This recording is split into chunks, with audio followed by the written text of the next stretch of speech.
So let's start before the game because you reported this. It's on the sportsjunkies.com.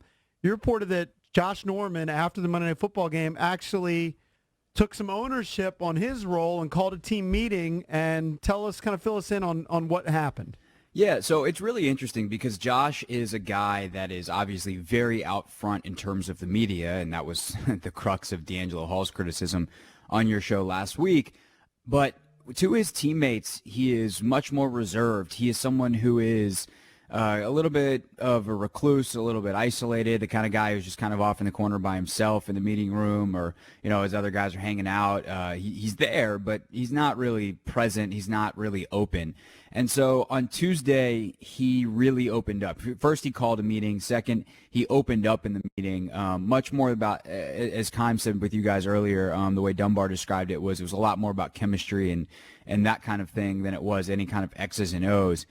And so what happened was that that harbored a lot of good feelings. Those good feelings turned into better communication on the field, their best week of practice that they've had all year, and then a performance that really, in a lot of ways, I think we are going to look back on if this season turns around and goes well as a critical turning point in the season, because the drama around Norman had a real potential to have, kind of leave these shockwaves throughout the franchise where there were some career-defining decisions that were going to have to be made about him. But if he plays well and he is harmonious in the locker room and is not causing problems or causing stress and drama, then all those things go away. And so to see him play well, to see his teammates genuinely celebrate with him and really embrace him, that really was, I think, much more important than a victory in a single game. And it all started with this meeting on Tuesday. Craig, in your opinion, is Josh Norman more respected or resented by his teammates because of his high salary and, the Dancing with the Stars and, the Hollywood aspect of his lifestyle?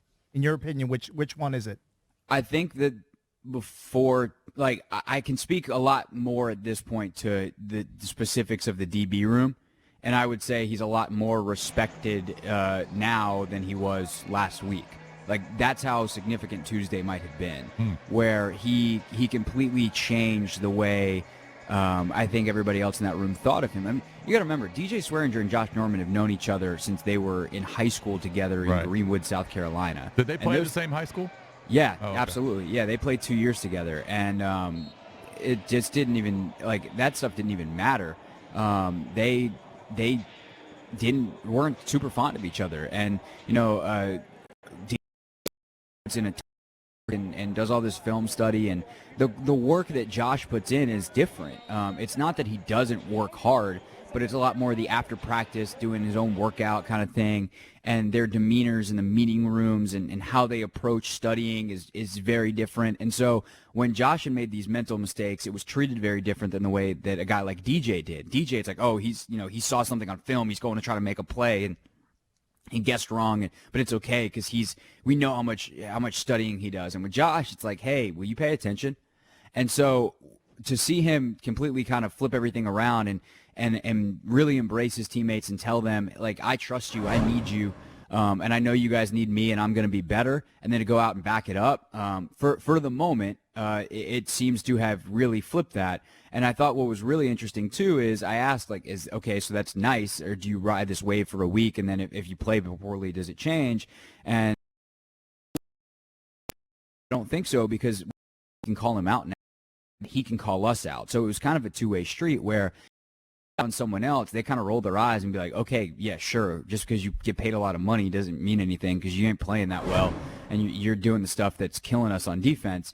And now they would respond differently, and they feel like if he's something that they can talk to him and he will be open to listening.